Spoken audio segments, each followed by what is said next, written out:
Hello everyone and welcome to my channel, and today I'll be reading an Arlecchino Listener by me. So let's get into it. Your first impression of Arlecchino is quite unexpected. You've heard rumors, of course. Whispers always circulated within the Fatui of her ruthlessness, her strategic mind, the way she commands respect through fear alone. And also, she barely even attended Fatui meetings.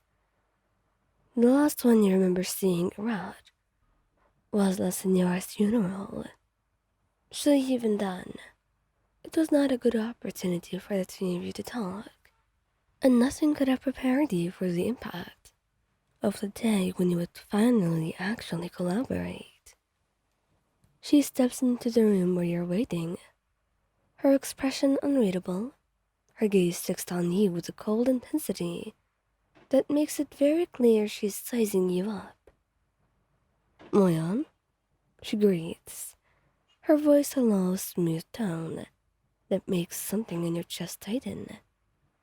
You incline your head in acknowledgement, offering her a polite smile. Arlecchino, I'm pleased to be working with you. There's a flicker of something in her eyes, but it's gone before you can place it. I hope you've come prepared. There's no warmth in her tone, and yet you can't help but feel intrigued. There is a mystery to her, something dark and magnetic, that pulls you in against your better judgment. You remind yourself of the purpose of this meeting, a collaborative mission between the two of you. It's quite a straightforward mission, and yet, the way she regards you has you feeling as though it's not. Well, I'd like to say I'm always prepared, but if you have any specific expectations, feel free to tell me. Her eyes narrow, just a fraction. Expectations? Really? I expect efficiency, and I also expect you not to waste my time. A slight smirk forms on your lips. You're not really offended by her attitude. It's quite interesting, and funny to be honest, how she seems to have little to no respect to any of her colleagues, except just a few. With Arlecchino, respect has to be earned, and not just through a rank. To the point, then, I'll keep that in mind. And you exchanged the necessary details about the project, discussing logistics and plans with a formality that's almost stifling. But throughout the conversation, you find yourself oddly captivated by her manner. She's sharp, focused, and unyielding, every word calculated and precise. And yet, there's a subtle grace to everything that she does, and you can't help but be just pulled in. And as the meeting draws to a close, you can't resist probing a little. I must admit, I didn't expect the news to be quite so passionate. And I didn't expect you to be so chatty. Yet here we are, she replies, the faintest hint of a smirk tugging at her lips. And the weeks that follow are quite intense. Arlecchino proves to be an uncompromising partner, quick to critique, but just as quick to adapt. Her efficiency and discipline are remarkable, though they only serve to add to the mystery surrounding her. The two of you were analyzing maps by lamplight one night, and you were close enough to catch the occasional brush of her sleeve against yours. And each time, you feel a small surge of awareness about your feelings. Why are you staring?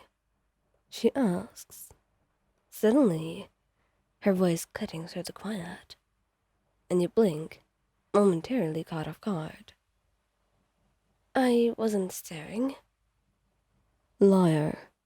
You were certainly not looking at the map right now.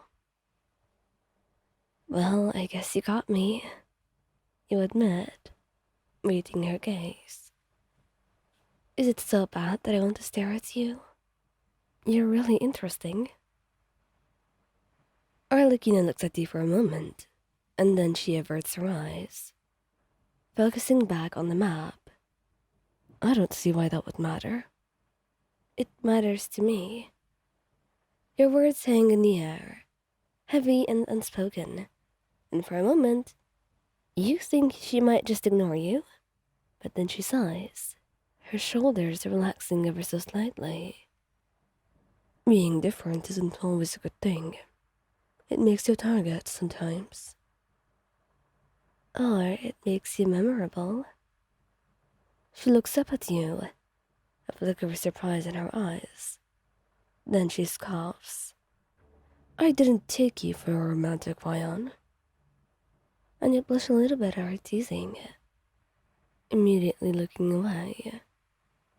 You're not really sure what to do with those feelings in your heart, but you're quite certain that after this mission, and after everything you've been doing recently, those feelings are not going away anytime soon. In fact, they were more likely to bloom into something else entirely, into maybe feelings of love and attachment in ways you've never truly imagined. Seeing Arlecchino with the way that her children love her, and still fear and respect her above all else, is something else entirely. Seeing her behavior with you, and the way she could be so cold and cutthroat, only to become so protective of those people that she cares about. Whenever there's danger, you can't really help but think that you're truly falling in love, and you wouldn't know what to do. There's no getting up from this, but you're quite certain that no matter what happens, you will not stop trying to get through to her heart. Because, as icy as it could be, you're quite sure that a little bit of warmth could melt it. And all of that could be done with just a little bit of love. Thank you guys for listening, and I hope you liked this video.